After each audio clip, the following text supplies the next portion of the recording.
श्रीमत्सद्गुणशालिनं चिदचिदि व्याप्तं च दिव्याकृतिम् जीवे साक्षरमुक्तकोटिसुखदम् नैकावतारादिपम् ज्ञेयं श्रीपुरुषोत्तमं मुनिवरेर्वेदादिकीर्त्यं विभुम् तन्मूलाक्षरयुक्तमेव सहजा नन्दं च वन्दे सदा। श्री स्वामिनारायण भगवानेर जय। अक्षर पुरुषोत्तम महाराजेर जय। गुणातीतानंद स्वामी महाराजेर जय। राधा कृष्ण देवेर जय। सियावर रामचंद्र भगवानेर जय। उमापति महादेवेर जय। प्रमुख स्वामी महाराजेर जय। महंत स्वामी महाराजेर जय। प्रमुख स्वामी महाराज शताब्दी महोत्सवेर जय जय जय।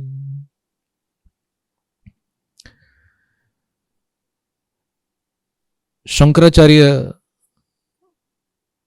খুব সুন্দর একটা কথা বলেছিলেন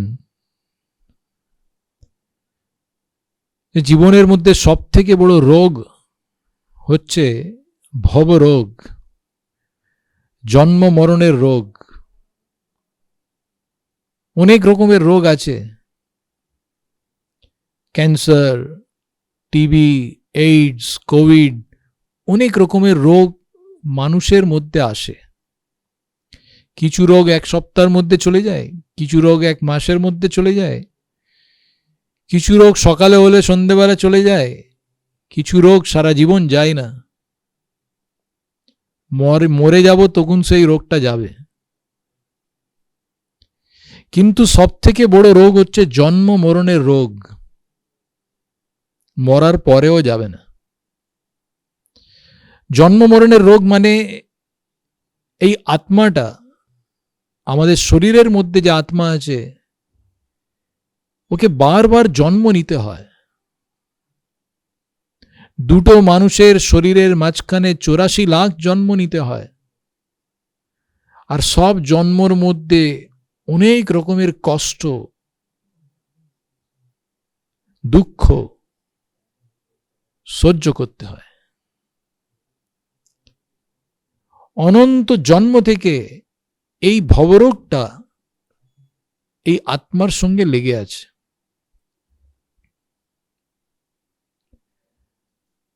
তাই জন্য শঙ্করাচার্য বলতেন সব থেকে বড় রোগ হচ্ছে জন্ম মরণের রোগ। আমরা বুঝতে পারছি না, সারা জীবন এমনি এমনি চলে যাচ্ছে, কিন্তু দেখবেন আমরা কোনোদিন এরকম ভাবি না যে মরার পরে কি হবে। যখন আমরা সৎসঙ্গ করি তখন সৎসঙ্গ থেকে আমরা বুঝতে পারি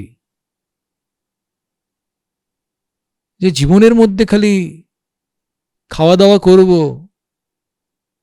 বিয়ে করব, বাচ্চা হবে, ব্যবসা করব, চাকরি করব, সংসার বড় করব, ছোট করব, আর একদিন মরে যাব, সেইটাই খালি সংসার নেই।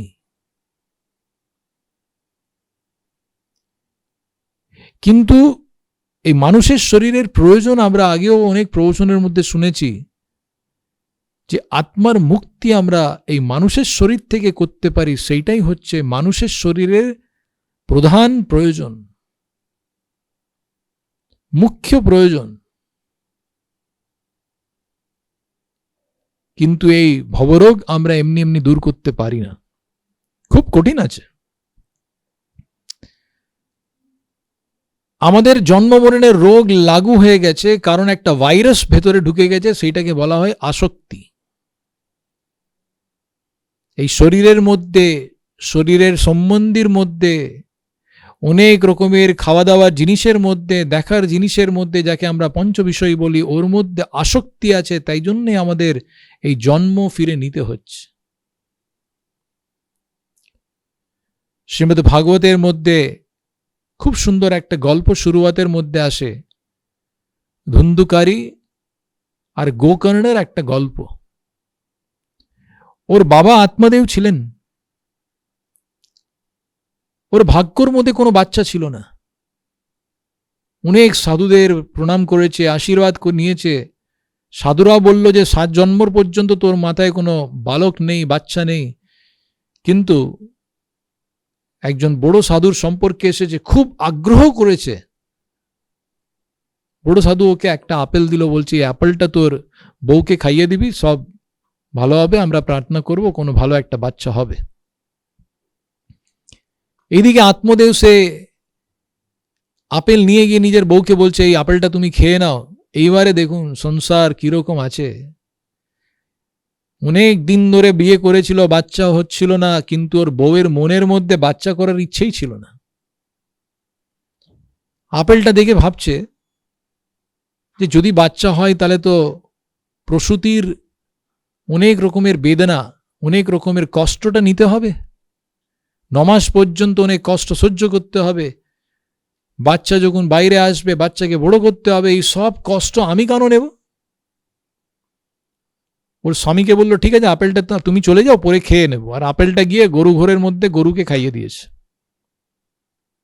এইদিকে ওর বান্ধবীকে বলেছে আমার স্বামী তো বলছে একটা বাচ্চার দরকার আছে। ওর বান্ধবী বলল কোনো ব্যাপার নেই, আমারও পেটের মধ্যে একটা বাচ্চার 1 মাস হয়েছে, 9 মাসের পরে যখন বাচ্চাটা হবে তোমাকে দিয়ে দেবো, তুই আমাকে টাকা দিয়ে দিবি। এইদিকে সেই আপেলটা সেই গরু খেয়ে নিল, গরুর পেটেও একটা বাচ্চার জন্ম নেওয়ার একটা তৈয়ারি হয়ে গেছে। সাধুদের আশীর্বাদ কোনোদিন নিষ্ফল যায় না। আসল সাধুদের 9 মাস পর্যন্ত খুব ভালোভাবে অ্যাক্টিং করেছে।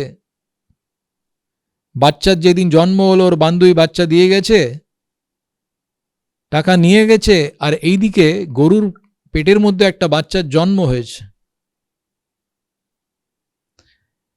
গরুর পেটে যে বাচ্চার জন্ম হলো ওর নাম রাখা হলো গোকর্ণ, কারণ সে বাচ্চার মুখটা মানুষের মতন, কানটা গরুর মতন। আর আত্মদেবের বউয়ের বাচ্চা সেই বান্ধবীর কাছ থেকে কিনে নিয়েছিল, ওর নাম রাখলো ধুন্ধুকারী। দেখুন গোকর্ণ ছোটবেলা থেকেই ভালো ভালো মানে গরুর কান আছে তবে ঠাকুর ভক্ত হলো, আর ধুন্ধুকারী ছোটবেলা থেকে ব্রাহ্মণের ছেলে তবেও সব কিছু খারাপ কাজ করছিল, সব কিছু খারাপ কাজ। ও তো খারাপ কাজ করলো যে ওর বাবা মারা যাওয়ার পরে বাড়িতে বেশ্যাকে নিয়ে এসে ব্যভিচার করত। ওর মা মারা গেছে আর ব্যভিচার করতে করতে জীবনটা পুরো নষ্ট করে গেল। অনেক রকমের আসক্তি মনের মধ্যে ছিল, তাই জন্য জন্ম নিতে হয়েছে। আর জন্ম কিসের হলো? ভূত হয়েছে, ভূত হয়ে গেল। আর এদিকে গোকর্ণ ঠাকুর ভক্ত ছিল, সে ভগবানের ভক্ত হয়ে গেছে, ভগবানের ঘরে গিয়ে বসে গেছে, কিন্তু আসক্তি ছিল, তাই জন্য ওকে ভূত হতে হয়েছে। আমাদের জীবনের মধ্যে আসক্তি হলে আমাদের জন্ম নিতে হয়। মহাভারতের মধ্যে 30 দিন পর্যন্ত যখন ভীষ্ম পিতামহ সেই বাণের ওপরে ঘুমোচ্ছিলেন, সেই সময়ে নিজে জিজ্ঞেস করলেন যে ভগবান কৃষ্ণকে জিজ্ঞেস করলেন যে সারা জীবন তো আমি ধর্ম পালন করেছি, কোনো রকমের আমি দুঃখ কাউকে দাইনি, সবাইয়ের সেবা করেছি, ব্রহ্মচর্য পালন করেছি, তবেও আমাকে 30 দিন পর্যন্ত এই বাণের ওপরে, ধনুষের ওপরে অর্জুন শুইয়ে দিয়েছে। এ তো ব্যথা থেকে আমাকে ব্যথা হয়েছে, তো সহ্য করতে হয়েছে, এর কারণটা কি? ভগবান কৃষ্ণ বলছে যে 3-4 বছর আগে, 3-4 জন্মর আগে তুমি পাখি মারার ব্যবসাটা করতে। সেই সময় একদিন তুমি ছোট ছোট কাঁটা থেকে অনেক পাখিদের মেরেছিলে। সে পাখিদের মারার পাপটা তুমি এই জন্মতে সহ্য করছো। দেখো, কিছু পাপ করলে, কোনো আসক্তি থাকলে জন্ম নিতে হয়, আর সেই জন্ম মরণের রোগ আমাদের শরীরের ভেতরে ঢুকে আছে, আত্মার উপরে লেগে আছে, অনন্ত জন্ম থেকে সেই সাইকেলটা চলে যাচ্ছে। এই জন্ম মরণ থেকে পার হওয়া, ওর জন্য শ্রীমদ্ ভগবদ গীতার মধ্যে ভগবান কৃষ্ণ একটা অদ্ভুত কথা অর্জুনকে বলছে। ওই নিয়েই আমরা এই আজকের দিনের প্রবচনটা আমরা একটু শুনব। ভগবান কৃষ্ণ অর্জুনকে খুব সুন্দর একটা কথা বলছে। শ্রীমদ্ ভগবদ গীতার মধ্যে খুব সুন্দর সেই কথাটা লেখা আছে। ভগবান কৃষ্ণ বলছে, জন্ম কর্ম চমে দিব্যম ইয়ো বেত্তি তত্ত্বতঃ ত্যক্ত্বা দেহম পুনর্জন্ম নৈতি মামেতি সোর্জন। ভগবান কৃষ্ণ বলছে যে হে অর্জুন, অনন্ত জন্ম থেকে এই মানুষের মধ্যে এই জন্ম মরণের রোগ লাগা আছে, ওর জন্য অনেক রকমের কষ্ট দুঃখ থেকে ওকে যেতে হচ্ছে।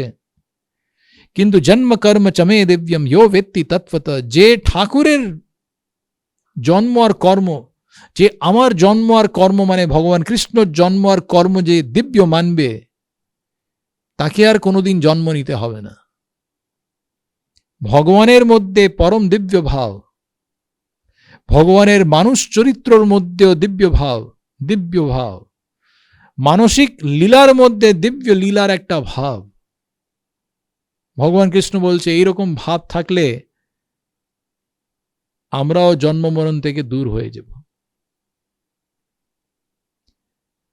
তাহলে আজকে জন্মাষ্টমী আমরা করছি, জন্মাষ্টমী তো কালকে আছে সোমবার দিন।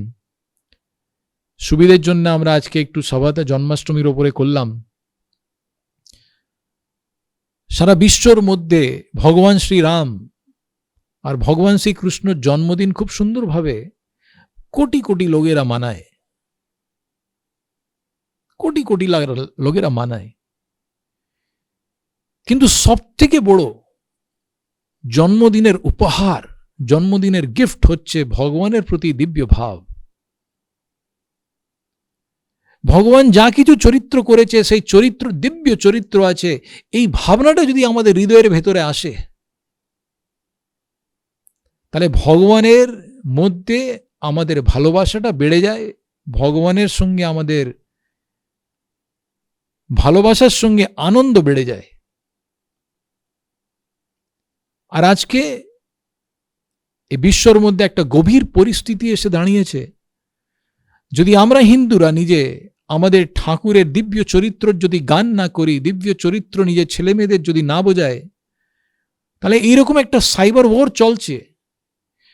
এইরকম নিউজ পেপারের মধ্যে, মিডিয়ার মধ্যে বিচ্ছিরি আর্টিকেলগুলো আসছে যে আমাদের ভগবান থেকে শ্রদ্ধাটা মানে মূল থেকে দূর করে ছিঁড়ে দিয়ে ফেলে দিতে পারে, এরকম পরিস্থিতি আছে। একজন মেয়ে নিজের ভাইকে বলল যে স্বামীকে একটু জিজ্ঞেস করবি, ও কোনো জায়গা থেকে একটা ভিডিও পড়ে দেখেছে বা কোনো জায়গা থেকে একটা আর্টিকেল পড়েছে, ওর মধ্যে লেখা ছিল যে লক্ষণের সঙ্গে সীতাজির শারীরিক সম্বন্ধ ছিল। মাথা গুলে যায়, ওর মেয়ের মাথা গুলে গেছে, ওর বান্ধবীরা মাথা গুলে গেছে, কিছু মুসলিম বান্ধবীরা ও ছিল সেই মেয়ের, হাসাহাসি করছে।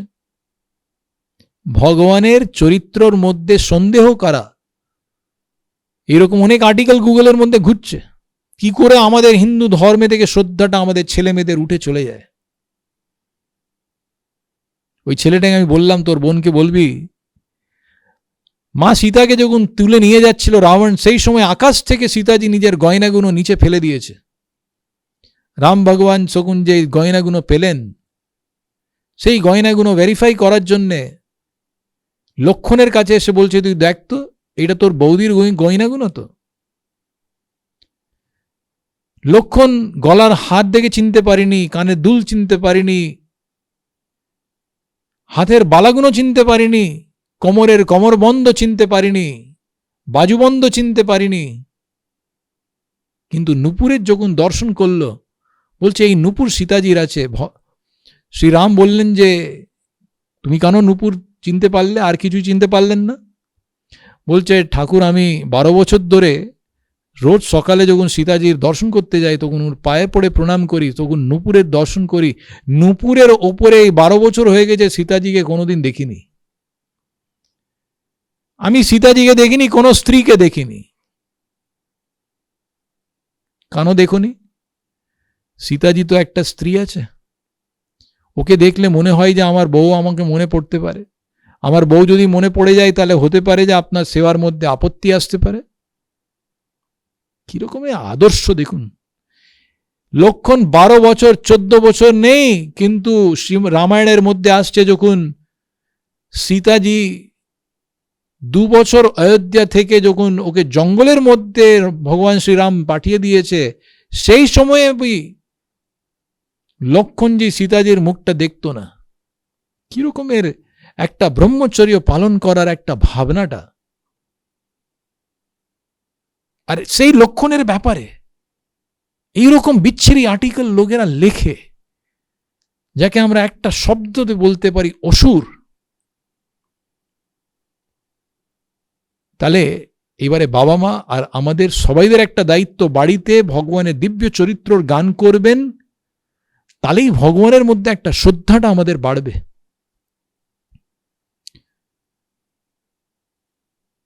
আজকে জন্মাষ্টমী আছে, ভগবান কৃষ্ণ দিব্য চরিত্রর ব্যাপারে আমরা কিছু দেখব। ভগবানের দিব্য চরিত্রর মানেটা কি? আমাদের মতন নেই। ভগবান মানুষের শরীর নিয়ে এসেছে, কিন্তু মানুষের মতন নেই, সেইটাই হচ্ছে আসল দিব্য ভাব। মানুষের শরীর আছে, কিন্তু মানসী ভাব কোনো নেই, মানুষের মতন কোনো ভাবনা নেই, মানুষের মতন কোনো চরিত্র নেই, মানুষ থেকে আলাদা আছে এই রকমের ভাব, সেটাকে দিব্য ভাব বলা হয়। ভগবান কৃষ্ণ যখন মানুষের শরীর নিয়ে এসেছে, সেই সময়ে অনেক রকমের এইরকম চরিত্র করেছে। তার থেকে আমরা বুঝতে পারি যে এই চরিত্র মানুষ তো করতেই পারি না, নিশ্চয়ই ঠাকুর আছে। প্রথম চরিত্র হচ্ছে ভগবানের মধ্যে কোনো মায়া নেই, ভগবান অমায়িক থাকে, ভগবানের মধ্যে কোনো মায়া থাকে না। এবারে কি করে বুঝতে পারি মানুষের মধ্যে মায়া আছে? সেটা কি করে বুঝতে পারি? মায়ার মানেটা কি জানেন? খুব প্র্যাকটিক্যালি যদি বলতে পারি, খুব প্র্যাকটিক্যালি, পুরুষকে মহিলার সঙ্গে ভালোবাসা হয়ে যাবে, আর মহিলাকে পুরুষের সঙ্গে সহজভাবে আকর্ষণ হয়, সেটা একটা মায়ার রূপ আছে। দেখবেন আমরা সবাইদের মনের মধ্যে এটা একটা ভাব থাকে। বড় একটা সভাতে বসে আছে, কিন্তু যদি কেউ মহিলা, সুন্দর মহিলা ওইখান থেকে যায়, আমাদের মনটা ঘুরে ওকে দেখতে যাবেই যাবেই। কোনো একটা সুন্দর মহিলা যদি পাড়া থেকে যায়, দেখবেন আমাদের 10 বছর ধরে বিয়ে হয়ে গেছে, তবেও দেখবেন যে একবার দেখার ইচ্ছে হয়ে যাবে। কারণ মায়া, আমাদের হৃদয়ের ভেতরেই এইরকম মায়িক ভাব আছে, আমাদের মায়ের মধ্যে আসক্তি, মায়ের মধ্যে ভালোবাসা, মায়ের দিকে একটা টান বেড়ে যায়। আর ভগবানের বিশেষটা কি জানেন? ভগবান মায়ের মধ্যে হলেও অমায়িক আছে। এরকম পরিস্থিতি যখন আসে, তখন বুঝতে পারি যে সে নিশ্চয়ই ভগবান আছে। মহাভারতের মধ্যে ভগবান কৃষ্ণর এন্ট্রি, মহাভারতের মধ্যে ভগবান কৃষ্ণর চরিত্র শুরুয়াত শ্রী বেদ ব্যাসজি লিখতে শুরু করেছে একটা গল্প থেকে, সেটা হচ্ছে দ্রৌপদী স্বয়ম্বর। দ্রৌপদীজির স্বয়ম্বর আগে ভগবান কৃষ্ণর কোনো গল্প মহাভারতের মধ্যে আসছে না। ভগবান কৃষ্ণর এন্ট্রি মহাভারতের মধ্যে বেদ ব্যাসজি করছে দ্রৌপদী স্বয়ম্বর থেকে। আর কিরকম এন্ট্রি দেখুন! এই এন্ট্রি থেকে বোঝা যায় যে সে সাক্ষাৎ ভগবান আছে। দ্রৌপদীজির সঙ্গে বিয়ে করার জন্য পুরো পৃথিবীর বড় বড় রাজারা এসেছিল, বড় বড় রাজারা। আর আমরা জানি যে 5 পাণ্ডব ব্রাহ্মণের বেশ নিয়ে ওরাও বিয়ে করতে এসেছে। আর দ্রৌপদীজি যোজন গন্ধা ছিলেন। যোজন গন্ধা মানে 1 যোজন মানে 8 কিলোমিটার। যোজন গন্ধা মানে উনার শরীরের যে সুগন্ধ, সে 8 কিলোমিটার পর্যন্ত ছাড়িয়ে থাকতো। দ্রৌপদীজি এত সুন্দর আর এত সুগন্ধ উনার শরীর থেকে বেরোতো, অত ফেমাস ছিল। পুরো ভারত থেকে সবাই ওর সঙ্গে বিয়ে করার জন্য খুব উৎসাহিত ছিলেন। আর সেই সময়ে পাণ্ডবরা এসে গেছে, অর্জুন, ভীম সবাই মানে ভাবছে যে আমরা আজকে স্বয়ম্বরের মধ্যে সেই মৎস্যবেদ করব, মাছকে মারবো, মাছের চোখকে আমরা মানে উড়িয়ে দেব। সবাই চেষ্টা করেছে, আমরা গল্প অনেকবার শুনেছি বা টেলিভিশনের মধ্যে দেখেছি, কিন্তু মহাভারতের মধ্যে খুব সুন্দরভাবে বলছে যে যখন সেই স্বয়ম্বরের মধ্যে সবাইয়ের চোখ দ্রৌপদীর ওপরে ছিল, আর সেই সময়ে ভগবান কৃষ্ণ সেই সবার মধ্যে বসেছিলেন, ওর চোখ দ্রৌপদীর ওপরে ছিল না, সে বিয়ে করতেও আসেনি, ওর চোখটা ছিল অর্জুনের ওপরে। অর্জুন কোথায়? দেখুন কি এন্ট্রি আছে। আর মহাভারত লিখছে যখন এই সংসারের সব জীব প্রাণী মাত্র মায়ের মধ্যে থাকে, সেই সময়ে সেই পরিস্থিতির মধ্যে ভগবানকে মায়ের মধ্যে কোনো আসক্তি থাকে না। সবাইয়ের মন দ্রৌপদীর রূপের মধ্যে চলে গেছে, ভগবান কৃষ্ণ দ্রৌপদীকে দেখছে না, সে অর্জুনকে দেখছে। মায়ের মধ্যে আসেও মায়ের মধ্যে কোনো আসক্তি না থাকে, সেইটাই ভগবানের প্রথম চিহ্ন আছে। ভগবান কৃষ্ণর মধ্যে এই হৃদয়ের একটা ভাব ছিল। এবারে অনেকজন বলে যে ভগবান কৃষ্ণ তো অনেক মহিলাদের সঙ্গে মানে খেলাধুলো করত, অনেক মানে ওদের ভালোবাসা চলতো। হ্যাঁ, সেটা কথাটা ঠিক, কিন্তু আমাদের মতন ভালোবাসা নেই।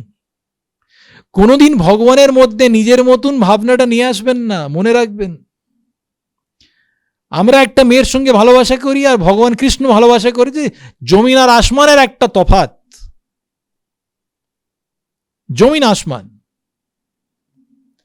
ছোট ক্যালকুলেশন থেকেই বোঝা যায়। ভগবান কৃষ্ণ 125 বছর পর্যন্ত এই পৃথিবীতে ছিলেন, 125 বছর পর্যন্ত। আর 25 বছরের পরেই উনার প্রথম বিয়েটা হয়েছিল। এইবারে উনার কত স্ত্রী ছিল? 16,108। কত? 16,108। আর কত বাচ্চা ছিল জানেন? কত বাচ্চা ছিল? 16,108 মাল্টিপ্লাইড বাই 11, 1,77,188 বাচ্চা। 125 বছরে যদি মারা যায়, তাহলে 100 বছরের মধ্যে 36500 দিন হলো। রোজ যদি 5খানা বাচ্চা पैदा করে ভগবান কৃষ্ণ, তখন 1,77,188 বাচ্চা হতে পারে।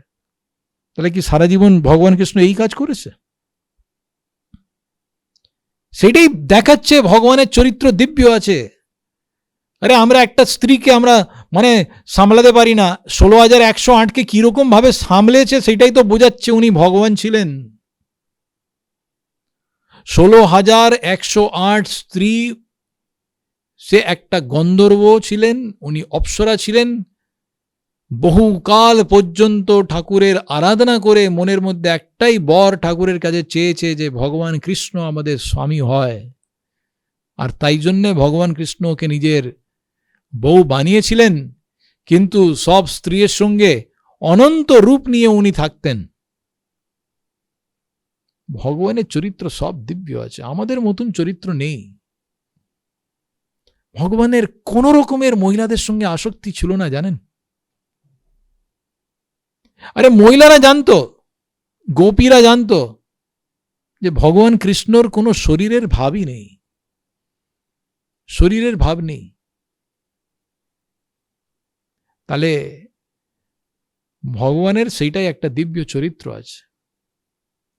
শ্রীমদ্ ভাগবতের 10ম স্কন্ধের মধ্যে একটা দিব্য চরিত্র ভগবান কৃষ্ণর আসে, সেটা হচ্ছে ভগবান কৃষ্ণর মহারাসলীলা।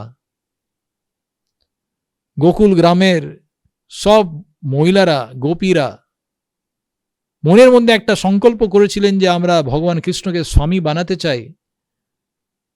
ভগবান কৃষ্ণ ওনার মনের সংকল্প জেনে নিয়েছে, কিন্তু ওদের তো সবাইদের বিয়ে হয়ে গেছিল, ঘর ছিল, সংসার ছিল। ওই সব যদি ছেড়ে চলে যায় তাহলে তো সেটা তো ঠিক নেই। ভগবান কৃষ্ণ সব গোপীদের সঙ্গে বিয়ে করিনি, কিন্তু গোপীদের মনের মধ্যে একটা ভাব ছিল যে ভগবান কৃষ্ণর সঙ্গে আমরা গান করব, ডান্স করব, নাচ করব। ভগবান কৃষ্ণ যত গোপী ছিল অত রূপ ধারণ করে শরৎ পূর্ণিমার রাত্রিতে, আর শ্রীমদ্ ভাগবত বলছে সেই রাত্রিটা 100 রাত্রির মতন হয়ে গেছে, অত লম্বা রাত্রির হয়ে গেছে। আর সব গোপীদের সঙ্গে ভগবান কৃষ্ণ অনেক রকমের চরিত্র করেছে, দোলে বসেছে, গান করেছে, ওদের কোলে বসেছে, অনেক রকমের ভালোবাসা করেছে। কিন্তু শ্রীমদ্ ভাগবতের মধ্যে সুখদেবজি বলছেন যে ভগবান কৃষ্ণ সব মহিলাদের সঙ্গে 100 রাত্রির পর্যন্ত নাচ গান করলেন, কিন্তু উনার তৃষ্ণা থেকে বীর্যটা বেরোয়নি। দেখুন দিব্য চরিত্র। ভগবান কৃষ্ণ উদ্বরেতা নৈষ্ঠিক ব্রহ্মচারী ছিলেন। আমাদের কোনো মহিলার সঙ্গে যোগাযোগ হয়েই শরীর থেকে বীর্য চলে যাবে, কিন্তু ভগবান কৃষ্ণর 100 রাত্রির পর্যন্ত গোপীদের সঙ্গে নাচ করলেন, তবেও নিজের শিষ্ণ থেকে বীর্যটা বেরোতে দেয়নি, কারণ উনি উদ্দরেতা নৈষ্ঠিক ব্রহ্মচারী ছিলেন। কোন রকমের শরীরের ভাব ছিল না। উনি গোপীকে স্ত্রী দেখত না, উনি গোপীর আত্মাকে ভক্ত দেখত। তাহলে ভগবানের চরিত্র দিব্য আছে, আমাদের মতন নেই। উনার জন্ম দিব্য, উনার কর্ম দিব্য, সবকিছুই দিব্য। উনার জন্মটা দেখুন, জন্ম দেখেই বোঝা যায়। ভগবান কৃষ্ণর 7খানা বোন ছিল, দিদি ছিল, সবাইকে মেরে দিয়েছে কংস। কারণ একটা অভিশাপ পেয়েছিল যে কুন্তাজির পেটের 8 নম্বরের বাচ্চাটা তোমার বধ করবে। ওকে অত ভয় লেগে গেছে, যেই জন্ম হলেই সেই বাচ্চাটাকে মেরে দিত। 7খানা দিদি ছিল, ওকে মেরে দিয়েছে। কত কষ্ট নিয়েছে। জন্মটাই জেলের মধ্যে হয়েছে,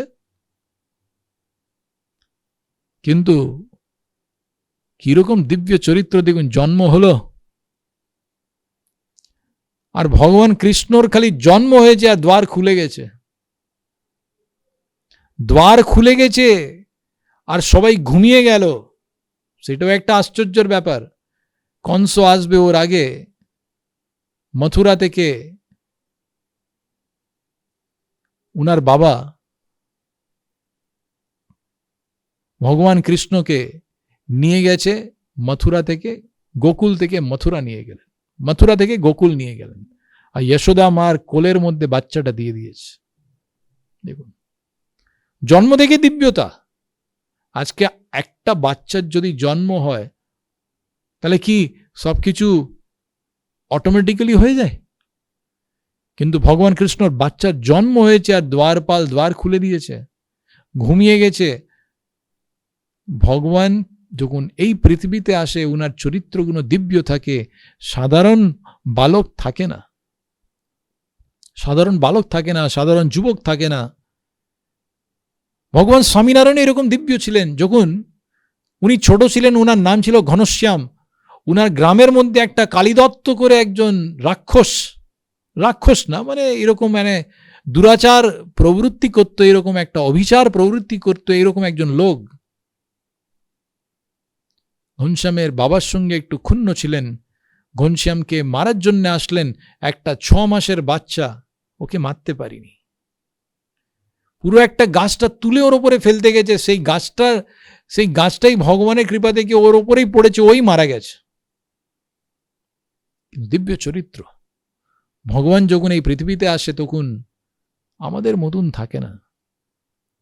কোন রকমের মহিলার মধ্যে আসক্তি নেই, কোন রকমের টাকার মধ্যে আসক্তি থাকে না ভগবানকে। টাকাও একটা মায়ার স্বরূপ আছে, মায়ার স্বরূপ। ভগবানকে কোনো টাকার আসক্তি নেই। ভগবান কৃষ্ণ দেখুন, ভগবান কৃষ্ণর যদি আসক্তি থাকতো, তাহলে ভগবান কৃষ্ণ নিজে একাই যুদ্ধ করে পুরো পৃথিবী নিতে পারতেন। ভগবানের মধ্যে কোনো আসক্তি ছিল না। তাই জন্যেই ভগবান কৃষ্ণ অর্জুনকে বলছে যে আমি যাব আর দুর্যোধনকে কথা বলি, যদি তোমাদের একটা গ্রাম দিয়ে দেয় তবে তোমরা যুদ্ধ করবে না। বলছে ঠাকুর আপনি যাই বলবেন তাই করব। ভগবান কৃষ্ণর হৃদয়ের ভেতরে কোনো রকমের অহংকার ছিল না। মায়ের একটা ভাব হচ্ছে অহংকার। অহংকার মানুষকে ছোট ছোট জিনিসের মধ্যে খারাপ লেগে যায়, দেখবেন। সেটাই দেখাচ্ছে যে আমাদের হৃদয়ের ভেতরে কত অহংকার পড়ে আছে। ভগবান কৃষ্ণর কোন রকমের অহংকারই ছিল না, মায়ার কোনো ভাবই ছিল না। আরে আমাদের বাড়িতে যদি আমাদের নিজের বোন বা দিদি আমাদের ভাগনার বিয়েতে যদি নিমন্ত্রণ না করে, তাহলে কি হবে? আরে মহাভারত বাড়িতে শুরু হয়ে যাবে। ভগবান কৃষ্ণ সারা জীবন পাণ্ডবদের সাহায্য করে নিয়েছে। কত রকমের সাহায্য করলো। মহাভারতের যুদ্ধের মধ্যে যদি ভগবান কৃষ্ণ না থাকতো, ওরা যুদ্ধের মধ্যে জিত হতো না। আর সেই জিতের উন্মাদের মধ্যে সবাই ভগবান কৃষ্ণকে ভুলে যায়। আর রাজ্য কারভারের মধ্যে খুব বড় একটা যজ্ঞ করেছে, ওর মধ্যে সারা পৃথিবী থেকে সব বড় বড় সাধুদের ডেকেছে, সব বড় বড় লোকেদের ডেকেছে, কিন্তু ভগবান কৃষ্ণকে নিমন্ত্রণ দিতেই ভুলে গেছে। কুন্তাজি। আর সে কুন্তাজি ভগবান কৃষ্ণ যখন খবর পেয়েছে, দ্বারকা থেকে সবাই যখন হস্তিনাপুর যাচ্ছে, ভগবান কৃষ্ণ বলল, কোথায় যাচ্ছেন সবাই? বলছে, আপনি জানেন না আমরা সবাই তো নিমন্ত্রণ পেয়েছি।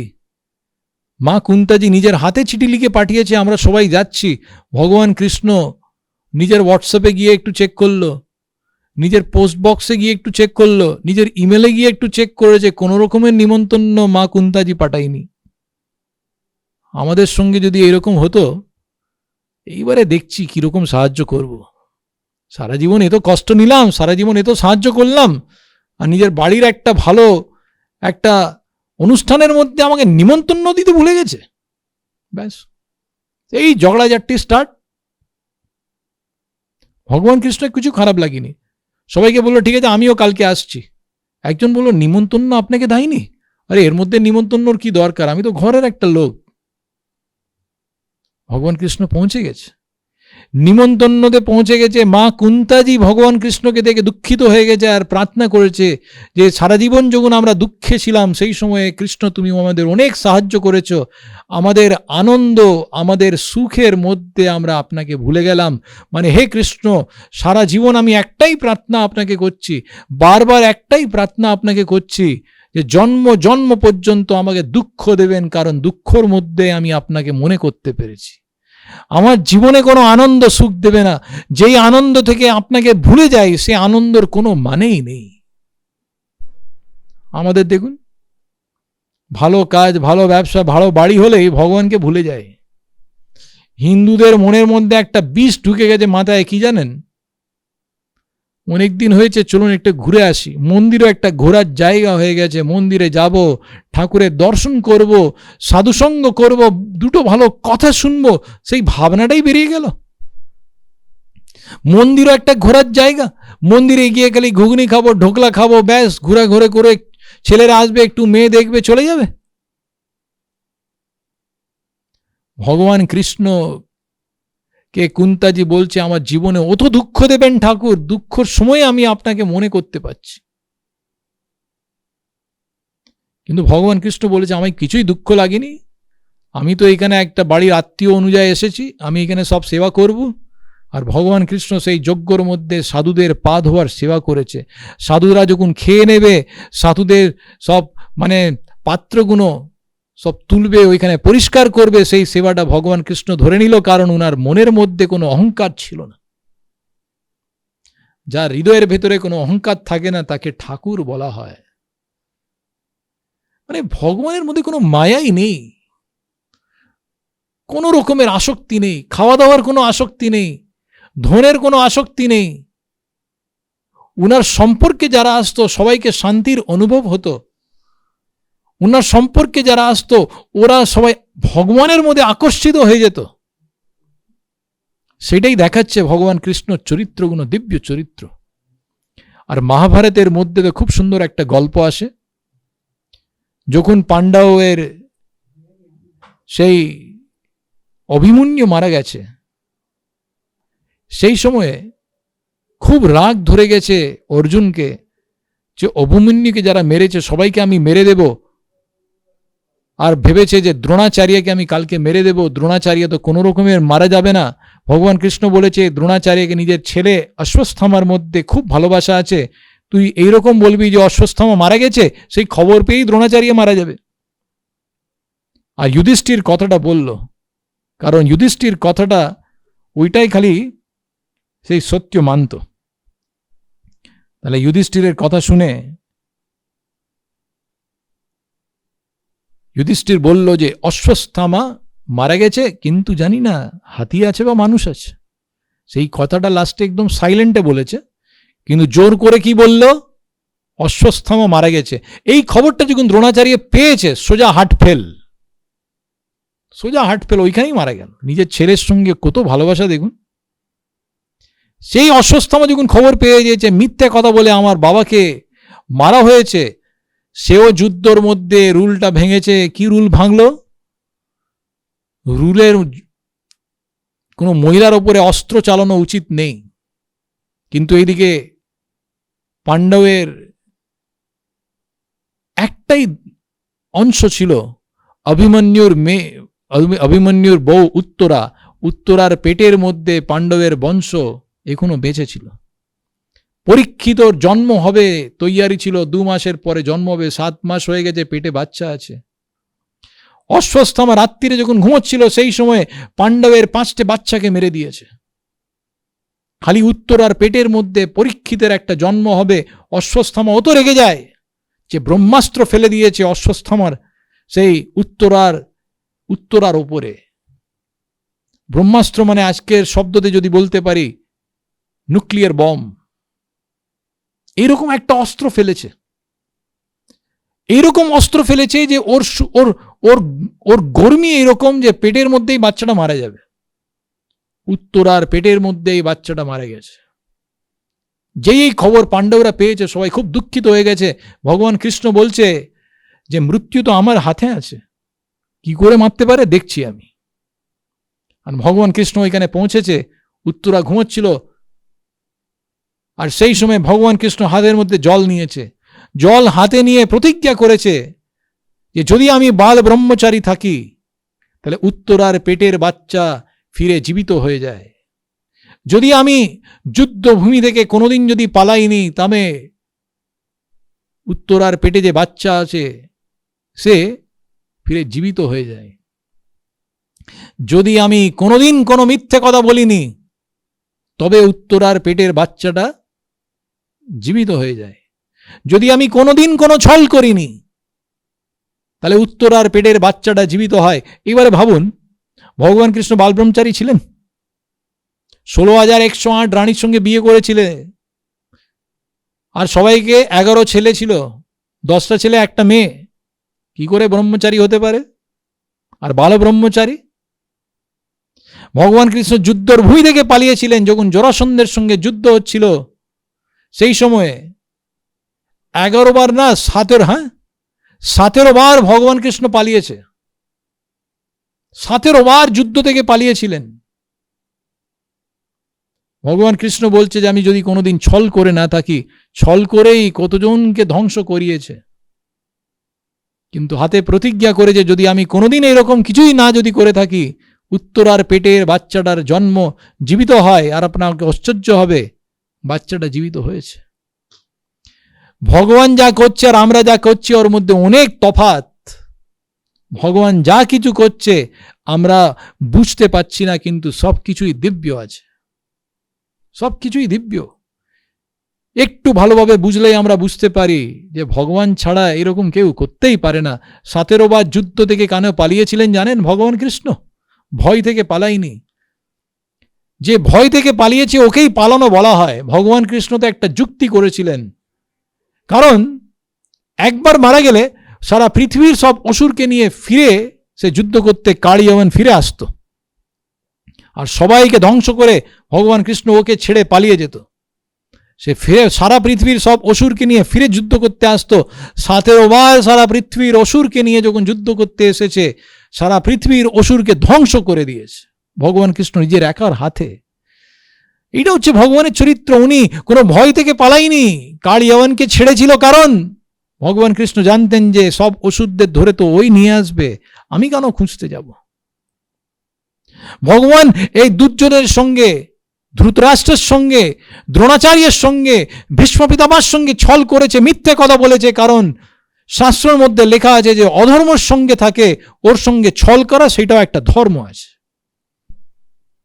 সেই জিনিসটা নেতাজি সুভাষচন্দ্র বোস বারবার বলতেন যে আমার মায়ের উপরে যদি কেউ বসে যদি অত্যাচার করে সে মায়ের রক্ষাটা করা, সেটা আমার ধর্ম আছে, সেটাই আমাকে শ্রীমদ্ ভগবদ গীতা শেখাচ্ছে। উনি গান্ধীজিকে বলে দিয়েছেন যে অহিংসার পথে আমি চলবো না, কারণ আমার মায়ের উপরে উঠে যদি কেউ গালাগালি করে, মারামারি করে, তার আমার মায়ের রক্ষা করা, সেইটাই আসল ধর্ম আছে। খালি অহিংসার কথা বললে তো কোনো মিলিটারির দরকারই নেই। তাহলে ভগবান কৃষ্ণ যুদ্ধ করেছে, সেটাও ধর্ম ছিল, তাই জন্য ওকে ছল বলা হয় না। পরীক্ষিত, উত্তরার পেটের মধ্যে বাচ্চার জন্ম হয়েছে, তাহলে ভগবানের সব চরিত্র দিব্য আছে, সেইটাই জন্মাষ্টমীর মর্ম। এই দিব্য চরিত্র যত আমরা গান করব, তাহলে আমাদের জন্ম দিব্য হয়ে যাবে, মরার পরে আমাদের আর কোনো কর্ম করতে হবে না। আজকে ভগবান স্বামীনারায়ণ 200 বছর পরে, 200-250 বছর হয়েছে, ভগবান স্বামীনারায়ণ সাক্ষাৎ ভগবান ছিলেন। উনার হৃদয়ের মধ্যে কোনো মাইক ভাব ছিল না। 11 বছরের বয়সে উনি ঘর বাড়ি সব কিছু ছেড়ে দিয়েছে, কোনো মহিলাদের সঙ্গে কোনোদিন বিয়ে করিনি, কথা বলিনি, ব্রহ্মচর্য পালন করেছে, কোনো রকমের ধনের আসক্তি ছিল না, কোনো রকমের মনের মধ্যে অহংকার ছিল না। 10 লাখ জনকে ঠাকুরের পথে নিয়ে এসেছে, 2000 জনকে সাধু বানিয়েছে, 5টা মন্দির করিয়েছে। উনার সম্পর্কে যারা যারা এসেছে, ওদের হৃদয়ের ভেতরে কাম, ক্রোধ, লোভ, মোহ, অহংকার সব ধ্বংস করে দিয়েছে। সেইটাই হচ্ছে ভগবানের চিহ্ন। এইরকম ভগবান পেলে, সেই ভগবানের সঙ্গে ভালোবাসা করলে, সেই ভগবানের দিব্য চরিত্রর গান করলে আমাদের জন্মকর্ম সব দিব্য হয়ে যাবে। ফিরে এই পৃথিবীতে আর জন্ম নিতে হবে না, কোনো রকমের কষ্ট দুঃখ সহ্য করতে হবে না। তাহলে ভগবানকে প্রার্থনা করি, মহন্ত স্বামী মহারাজের মতন গুরুজির কাছে গুরু দীক্ষা নিয়ে উনারা আজ্ঞা পালন করে, মন কর্ম বচন থেকে নিজের পুরো সারা জীবনটা ওনার চরণে দিয়ে দিলে আমরাও দিব্য হয়ে যাব, আমাদেরও ফিরে জন্ম নিতে হবে না। তাহলে ভগবান স্বামীনারায়ণের চরণে প্রার্থনা করি যে এই রকমের দিব্য চরিত্রর গানটা আমরা সারা জীবন করে হিন্দু ধর্মের আসল জ্ঞানটা সবাইকে দিতে পারি, সেই প্রার্থনা। শ্রী স্বামীনারায়ণ ভগবানের জয়।